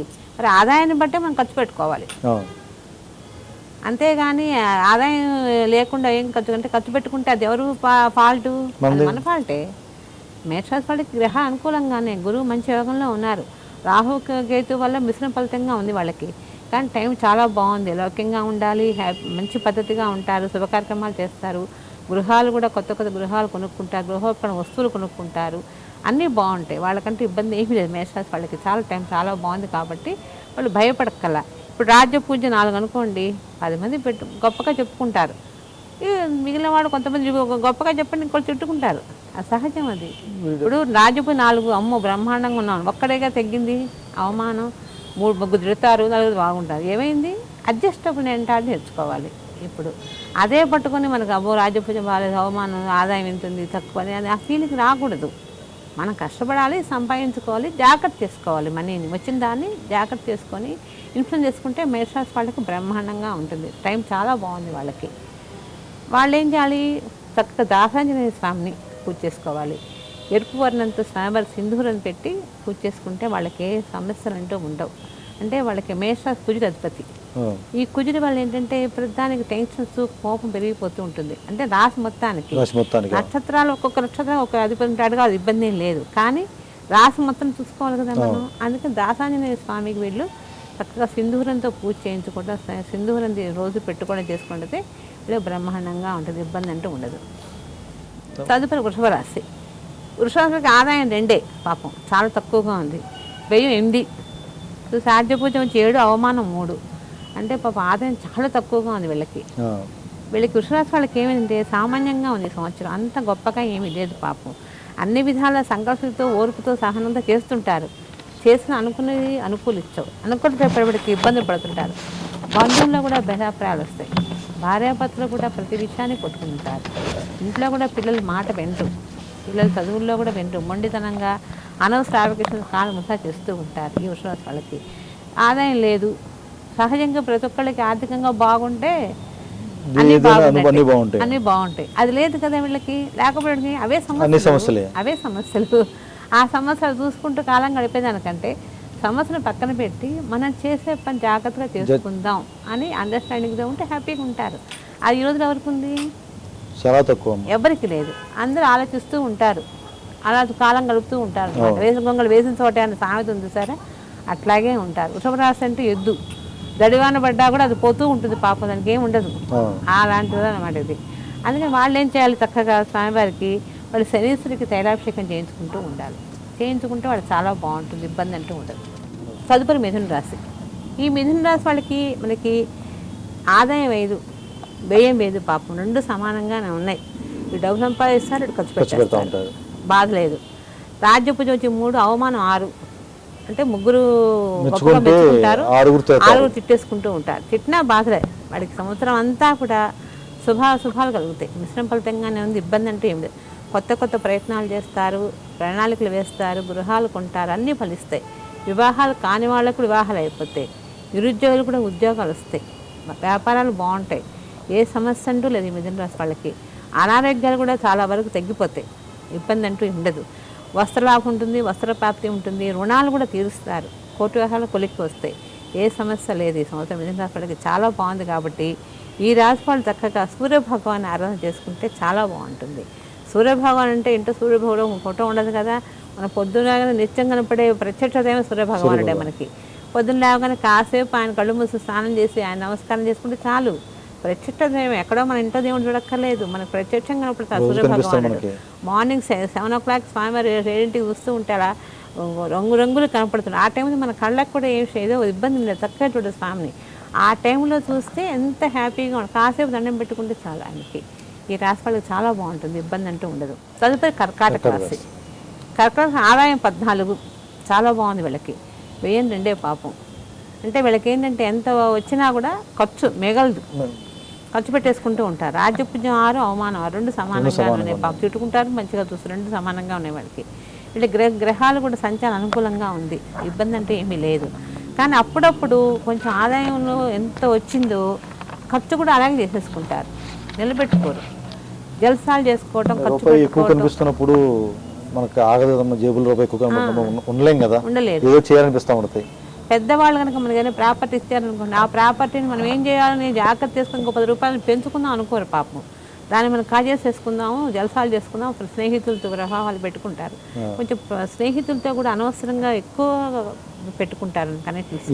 వాళ్ళు ఏంటి పెట్టుకున్నప్పటి నుంచి నీ దగ్గర డబ్బులు ఉన్నాయి కదా నాకు ఇచ్చేసేయి నాతో రా అని అలాగ మబ్బి పెడుతూ ఉంటారు. ఈ పిచ్చి వాళ్ళకి ఏంటంటే ఈ కర్కాటక రాశి వాళ్ళకి చంద్రుడు మాట చాలా ఈజీగా మాట్లాడతారు, తేలిగ్గా ఉంటుంది, అందరి నోట్లో తీసి పెడుతూ ఉంటారు వాళ్ళు. దానివల్ల ఏంటంటే అందరూ మోసపోతారు.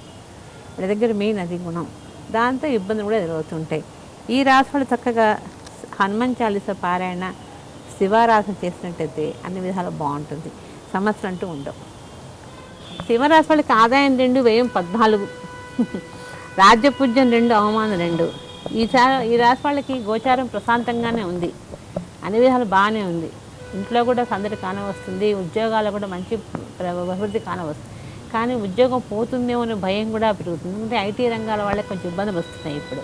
ఈ సింహరాశి వాళ్ళకి ఎవరికైనా సరే చికాకు ఆస్కారం ఉంది కాబట్టి కొంచెం జాగ్రత్తగా చూసుకోవాలి. ఈ రాశి వాళ్ళు చక్కగా నిత్యము దేవుణ్ణి పూజ చేసుకోవటం, కాసేపు ఆదిత్యుని పారాయణ చేసుకుంటే వీళ్ళకి అన్ని విధాలా బాగుంటుంది. పాపం వీళ్ళకి ఏంటంటే ఆదాయం లేదు, వ్యయం విపరీతంగా ఉంది. అంటే ఆదాయం తక్కువ వ్యయం ఖర్చు అంటే అనుకోకుండా పడుతుంటాయి మీద. అనారోగ్యాలు వచ్చో, ఏదో వస్తువు కొనాలి, ఏదో ఇంట్లో పెద్దవాళ్ళ గురించో దేనికి బాధపడుతుంటే ఖర్చు అయిపోతూ ఉంటాయి. ఎంత సంపాదిస్తారో అంత ఖర్చు అయిపోతుంది. అవమానం, రాజ్యం 2 సమానంగా ఉన్నప్పుడు దాని గురించి భయపడే అవసరం ఏమీ లేదు. ఈ రాశి వాళ్ళు చక్కగా సాంకేతిక రంగాల వాళ్ళకి కానీ వైద్య రంగాల వాళ్ళకి బాగా కలిసి వస్తుంది. వీళ్ళు చక్కగా దేవుణ్ణి పూజ చేసుకుంటూ ఆదిత్యుని పూజ చేసుకుంటే వీళ్ళకి ఏ సమస్యలు అంటూ ఉండవు. కన్యా రాశి వాళ్ళకి వచ్చి ఆదాయం 5, వ్యయం 5, రాజ్యపూజం 5, అవమానం 2. వీళ్ళకి బాగుంది, ఎందుకంటే సమానంగా ఉన్నాయి. పాపం ఆ రాజ్యపూజం కూడా అంటే అంటే ఇప్పుడు మనం డబ్బు వచ్చి అనుకోండి ఖర్చు పెట్టి నష్టం లేదుగా. డబ్బు లేకపోతే భయపడాలి, తిట్టేవాళ్ళు ఇద్దరే. కాబట్టి రాజ్యపూజం కూడా 5 ఉంది, అంటే 3 సమానంగా ఉన్నాయి. అవమానం ఒక్కటే పాపం 2, ఎవరో ఎక్కడో పాపం అంటే ఈగో పడ్డవాళ్ళు. వీళ్ళు బాగానే ఉన్నారని బాధపడే వాళ్ళు బాధపడతారు, అందరూ పడరు. కానీ వీళ్ళకి మనసు చాలా మంచిది, చంద్రుడు కదా, చాలా హ్యాపీగా ఉంటారు, అందరితో బాగుంటారు, మంచి కళాత్మక హృదయం ఉంటుంది, ధాన్యమాలు చేస్తుంటారు. ఈ కన్యా రాశి వాళ్ళకి అసలు సమస్య అంటూ ఉండదు. ప్రతి ఒక్కరిని నమ్ముతారు, అయితే తొందరగా నమ్ముతారు, నమ్మి గుట్లో పడిపోతూ ఉంటారు. ఇట్లాంటివన్నీ కన్యా రాశి వాళ్ళు జాగ్రత్తగా చూసుకోవాలి. అప్పుడప్పుడు మానసికంగా ఆందోళన పెరుగుతుంది, ప్రశాంతత కోల్పోతూ ఉంటారు, ఎక్కువ ఆలోచిస్తుంటారు మైండ్కి. దాంతో ఏంటంటే అవి చేద్దామా, ఆ స్థలంగా ఉందామా, ఈ బంగారంగా ఉందా, లేకపోతే ఇంట్లో వస్తువులు కొనుక్కుందని ఆలోచన పెరుగుతుంది. కానీ అవార్డ్స్ పొందుకుంటారు, పొజిషన్ బ్రహ్మాండంగా ఉంటుంది, ఇబ్బంది అంటే ఏమీ లేదు. ఈ రాశి వాళ్ళు లక్ష్మీ గణపతిని పూజ చేసుకుంటే వీళ్ళకి చాలా బాగుంటుంది. తులారాశి వాళ్ళకి ఆదాయం 2, వ్యయం 8, రాజ్యపూజ్యం 1, అవమానం 5 ఈ రాశి వాళ్ళకి. ఈ సంవత్సరంలో గోచారాన్ని ప్రశ్నిస్తే ప్రతి కూడా అనుకూలంగానే ఉంది, ఇబ్బంది ఏమీ లేదు. కానీ శని సంచారం నడుస్తుంది కదా, చిన్న చిన్న ఇబ్బందులు వస్తాయి. విలువైన వస్తువులు కొనుక్కుంటారు, ఆభరణాలు కొనుక్కుంటారు, వాహనాలు కొంటారు, ఇల్లు కొనుక్కుంటారు. కానీ ఆర్థికంగా బాగున్నప్పటికి కూడా ఖర్చు పెరిగిపోతుంది. ఆర్థికంగా ఇక్కడ బాగలేదు వాళ్ళకి, కానీ ఖర్చు పెట్టుకుంటారు, అనవసరం ఖర్చు పెట్టుకుని అప్పులు పాలైపోతారు. రుణ వాళ్ళు ఎక్కువైపోయి మానసిక ఆందోళన పెరిగి ఇబ్బంది పడుతూ ఉంటారు. అంతేగాని ఈ రాశి వాళ్ళకి ఇబ్బంది అంటూ ఏమీ లేదు. ఈ రాశి వాళ్ళు చక్కగా శనికి 3 నెలలకోసారి తైలాభిషేకం చేయించుకోవటం, ఒక గొడుగు దానం ఇవ్వటం చేసినట్లయితే వీళ్ళకి అన్ని విధాలు బాగుంటుంది. తర్వాత వృశ్చిక రాశి ఆదాయం 8, వ్యయం 14, రాజ్యపూజ్యం 4, అవమానం 6 వీళ్ళకి. అవమానం 5 అయితే వీళ్ళకి ఏంటంటే ఈ సంవత్సరం మిశ్రమ ఫలితంగా ఉంది, అంత గొప్పగానూ లేదు. ఆయన అష్టంశ నడుస్తుంది కదా, ఈ శని దోషం వల్ల చికాకులు అధికంగా ఉంటాయి, ఆరోగ్యంలో ఇబ్బందులు వస్తాయి, ఉద్యోగంలో ఇబ్బందులు వస్తాయి, పని భారం పెరుగుతుంది, పని వాళ్ళ సమస్యలు వస్తాయి, ఇవన్నీ వస్తాయి. వ్యాపారస్తులు కూడా కందులు, మినువులు, ఈ నూనె ఇట్లాంటి ధరలు పెరిగిపోతూ ఉంటే వ్యాపారాలు కూడా కొంచెం ఇబ్బందికరంగానే ఉంటుంది. ధరలు పెరిగే కొద్దీ మామూలు మిడిల్ క్లాస్ ఫ్యామిలీస్ వాళ్ళు ఇబ్బంది పడుతూ ఉంటారు. ఈ వృశ్చిక రాశి వాళ్ళకి అష్టమ శని దోషం ఇంకా సంవత్సర కాలం ఉంది కాబట్టి శనికి తైలాభిషేకం చేయించుకుంటూ 3 నెలలకు ఒకసారి చేసినట్టయితే ఈ రాశి వాళ్ళకి ఇబ్బంది అంటూ ఉండదు. కానీ మంచి నక్షత్రం మంచిగా జరిగిపోతుంది, ఇబ్బంది ఏమీ లేదు వాళ్ళకి. ధనుస్సు రాశి వాళ్ళకి ఆదాయం 11, వ్యయం 5, రాజ్యపూజ్యం 7, అవమానం 5. అంటే పాపం ఆదాయం 11 కాబట్టి వ్యయం తక్కువే, అంటే దాచుకుంటారు, పాపం డిపాజిట్ చేసుకుంటారు, 5 ఖర్చు పెట్టుకుంటారు, వాళ్ళు ఎక్కువ పెట్టుకోరు. కానీ బాగానే ఉంది, అన్ని రంగాల్లో మంచి యోగదాయకంగా ఉంది వీళ్ళకి. టైం చాలా బాగుంది వీళ్ళకి. లాస్ట్ 2 ఇయర్స్ దాకా వాళ్ళకి బాగాలేదు టైం, ఇప్పుడు చాలా బాగుంది. వాళ్ళు ఏ కార్యక్రమం చేసినా కూడా సక్సెస్ఫుల్గా ఉంటుంది, ఇబ్బంది అంటూ ఉండదు. ఈ రాశి వాళ్ళకి వివాహాలు కాని వాళ్ళు కూడా వివాహ ప్రయత్నం చేసినట్టయితే గ్యారంటీ వివాహాలు అయిపోతాయి ఇప్పుడు ప్రజెంట్. కానీ గృహాలు కొంటారు, కొత్త కొత్త ప్రణాళికలు ప్రాజెక్టులు కూడా శ్రీకారం చుడతారు. ఏ వ్యాపారం కలిసి వస్తుంది వీళ్ళకి, మంచి టైం బాగుంది. స్థిరాస్తులు కూడా బాగా కొనుగోలు చేస్తారు. పెద్దలు కూడా కొంతమంది ఆస్తి ఇవ్వడానికి కూడా ఆస్కారం ఉంది. ఈ రాశి వాళ్ళకి ఇబ్బంది అంటే ఏమీ లేదు. ఈ రాశి వాళ్ళు చక్కగా సుబ్రహ్మణ్యేశ్వర స్వామిని పూజ చేస్తారు, అంటే గురువు కదా, గురువు వీళ్ళకి. ధనుసు రాశి వాళ్ళకి గురువే. కానీ సుబ్రహ్మణ్య స్వామి చేసుకోవడం వల్ల ఏమవుతుందంటే మనకి అన్ని విధాల ఏ యాంగిల్లో కూడా ఆయన భగవంతుడే గురువు. సుబ్రహ్మణ్య స్వామి వారు మనకి రాహుకేతుకు సంబంధించిన వారు, ఆయన చేసుకుంటే ఉంది గురువు చేసినట్టే అనమాట. అందుకని ఆయనకి పాలాభిషేకం చేసుకుంటే ఏ సమస్య వచ్చినా తీరిపోతాయి. మకర రాశి వాళ్ళకి ఆదాయం 14, వ్యయం 14. పాపం వాళ్ళు ఏళ్ళు నడిచిన దోషంలో ఉన్నారు కదా, వ్యయం ఆదాయం 2 సమానంగానే ఉన్నాయి. రాజ్యపూజ్యం 3, అవమానం 1 పాపం. అంటే మెచ్చుకునే వాళ్ళు ఎక్కువగా ఉన్నారు, అవమానం దేవుని ఒకటే బాధపడక్కల్లా. ఈ 2 సమానంగా ఉన్నాయి, ఎంత సంపాదిస్తారో అంత ఖర్చు పెట్టేస్తారు. అంటే పెట్టడానికి కూడా కారణం ఏంటంటే ఏళ్ళు నడిచిన దోషంలో ఉన్నారు కాబట్టి తెలియకుండా ఖర్చు అయిపోతుంది. ఏ అనారోగ్యానికో ఏదో తెలియకుండా ఎవరికైనా ఇచ్చో డబ్బులు రాకనో ఇబ్బంది పడుతూ ఉంటారు ఈ రాశి వాళ్ళు. అంతేగాని ఆరోగ్యంలో కూడా జాగ్రత్త అవసరం, బాగా కొంచెం ఇబ్బంది పడదు. ఇప్పుడు 27 దాకా ఈ దోషం ఉంది కాబట్టి సరిగ్గా తైలాభిషేకం చేయించుకుంటూ ఉన్నట్లయితే ఏ సమస్య అంటూ ఉండదు, అన్ని విధాలు బాగుంటుంది. పెద్ద పెద్ద పదవి స్థానాలు వస్తే రాజకీయ నాయకులు అప్రమత్తంగా ఉండాలి. ముందు అన్నిటికంటే ముఖ్యంగా ప్రతిదానికి ఎదుటి వాళ్ళ గురించి మాట్లాడుతుంటారే కానీ వాళ్ళు చూసుకోరనమాట. అందుకని జాగ్రత్తగా ఉన్నట్లయితే ఈ రాశి వాళ్ళకి ఇబ్బంది అంటూ ఏమీ లేదు. టైం బాగాలేనప్పుడే మనం జాగ్రత్త పడాలి. టైం బాగుంటే మన అంతటి వాళ్ళు ఎవరు ఉండరు అని సహజంగా చెప్పే మాటే అది. అది తెలుసుకోరు కదా, నోరుంది కదా అని మాట్లాడేస్తారు. దానివల్ల ఎవరికి ఇబ్బంది, ఎదుటి వాళ్ళకి ఇబ్బంది. అది గ్రహించుకొని చేసినట్టయితే మకర రాశి వాళ్ళకి ఇబ్బంది అంటే ఉండదు, హ్యాపీగా ఉంటారు. వీళ్ళు పరిసిద్ధి వినాయకుడిని పూజ చేసుకుంటే వీళ్ళకి హ్యాపీగా ఉంటుంది. సరిగ్గా తైలాభిషేకం, ఈ 2 చాలు వాళ్ళకి, ఇంక ఇబ్బంది అంటూ ఏమీ లేదు. కుంభరాశి వాళ్ళకి ఆదాయం 14, వ్యయం 14. రాజ్యపూజ్యం 6, అవమానం 1. వీళ్ళకి ఏలాంటి ప్రభావం ఉంది, వీళ్ళకి కూడా పాపం 27 దాకా ఉంది. వీళ్ళకేంటి ఆదాయం సంతృప్తికరంగానే ఉంది, కానీ వ్యయం కూడా అట్టాగానే ఉంది. వీళ్ళు డిపాజిట్ చేస్తారు, ఆ డిపాజిట్ని మళ్ళీ ఖర్చు పెట్టేస్తారు, ఏ స్థలం కొంటారు, బంగారం కొంటారు, ఖర్చు పెట్టేస్తారు. కానీ భార్యాభర్తలు అన్యోన్యంగా ఉంటారు. కుంభరాశి నిలకడగా ఉండేది అనమాట. కథలు 2 కూడా అలాంటిది. వీళ్ళకి ఏలాంటి ప్రభావం కూడా అంత ఇబ్బంది పెట్టదు. కుంభరాశి వాళ్ళు శని అధిపతి కదా వీళ్ళకి, అందుకని వీళ్ళకి ఇబ్బంది అంటూ రాదు, హ్యాపీగా వెళ్ళిపోతుంటుంది. కానీ వీళ్ళు ఎంతో హ్యాపీగా వెళదామన్నా వెనక నుంచి ఎవరో తవ్వుతూ ఉంటారు, దాంతో మానసిక ఆందోళన పెరుగుతుంది. కొంచెం వ్యాపకాలు సృష్టించుకుంటూ ఉంటారు, ప్రతి కూడా కావాలి మనమే చేద్దాం అని. కానీ మాటలు చాకచక్యం ఎటువంటి బొట్లో వేసుకునే గుణం కూడా వీటికి ఎక్కువగా ఉంటుంది. ఈ రాశి వాళ్ళు కనకదుర్గమ్మ స్తోత్ర పారాయణ చేసిన, నిత్యం కాసేపు మాత్రైన శ్రీ మాత్రైన నమః అనే మంత్రాన్ని చదివించుకుంటూ అంత కుంకుమ తీసుకు అమ్మవారి పాదాల ముందు వేసినా చాలు, వీళ్ళకి బాగా కలిసి వస్తుంది. ఏలినాటి దోషం కాబట్టి శనికి తైలాభిషేకం చేసుకుంటే ఏ సమస్య అంటూ ఉండదు, హ్యాపీగా వెళ్ళిపోతుంది. తదుపరి మీనరాశి. ఆదాయం 11, వ్యయం 5, రాజ్యభుజం 2, అవమానం 4 వీళ్ళకి. ఈ రాశి వారికి కూడా ఈ సంవత్సరం అంతా కూడా శుభఫలాలు ఉంటాయి. కానీ ఏలినాటి శని కూడా స్టార్ట్ అయింది కదా వీళ్ళకి 29 దాకా. ఏలినాటి శనిలో ఏంటంటే చికాకులు కనపడుతుంటాయి, అవి ఫేస్ చేస్తూనే కాలం గడిపేస్తూ ఉంటాం. ఆర్థికంగా డబ్బులు వచ్చినాయి పర్వాలేదు అనుకుంటే ఇంకో ఖర్చు వచ్చేస్తుంది. ఈ ఖర్చు రాగానే ఆ ఖర్చుకు పెట్టేస్తాం, మళ్ళీ అప్పులు. అట్లా రుణవాళ్ళు పెరుగుతూ ఉంటాయి, ఇబ్బంది పడుతూ ఉంటారు. అప్పుడప్పుడు కొంచెం ఇంట్లో కూడా సమస్య పెరుగుతూ ఉంటాయి. పిల్లలు కూడా మాట వినకుండా చికాకు పెడుతుంటారు. అనారోగ్యంలో కూడా చిన్న చిన్న ప్రాబ్లం నమస్కారం ఉంది. ఇవన్నీ కూడా జనరల్గా ఏలినాటి ప్రభావం ఉంది, గురుదోషం ఉంటుంది కాబట్టి ఇవన్నీ వస్తాయి. భయపడక్కర్లేదు. మీనరాశి వాళ్ళు అన్ని విధాలు బాగుంటుంది. హోల్సేల్ వ్యాపారస్తులు కూడా బాగా కలిసి వస్తుంది. ధరల స్థాయి పెరిగే కొద్దీ కూడా వీళ్ళ వ్యాపారాలు పెరుగుతాయి. ఎప్పుడైనా మార్కెట్ బాగుంది, షేర్ మార్కెట్ బాగుందంటే మన వ్యాపారం బాగున్నట్టే. ఇప్పుడు షేర్ మార్కెట్ చేస్తాను అందరూ. షేర్ మార్కెట్లో డబ్బులు పెట్టారంటే ముందు 10 రూపాయలు పెడతారు, 100 రూపాయలు అనుకోండి, హ్యాపీ కదా. అట్లా చేసిన వాళ్ళకి హ్యాపీగా వెళ్ళిపోతూ ఉంటుంది. అది తెలుసుకొని చేసుకోవాలి.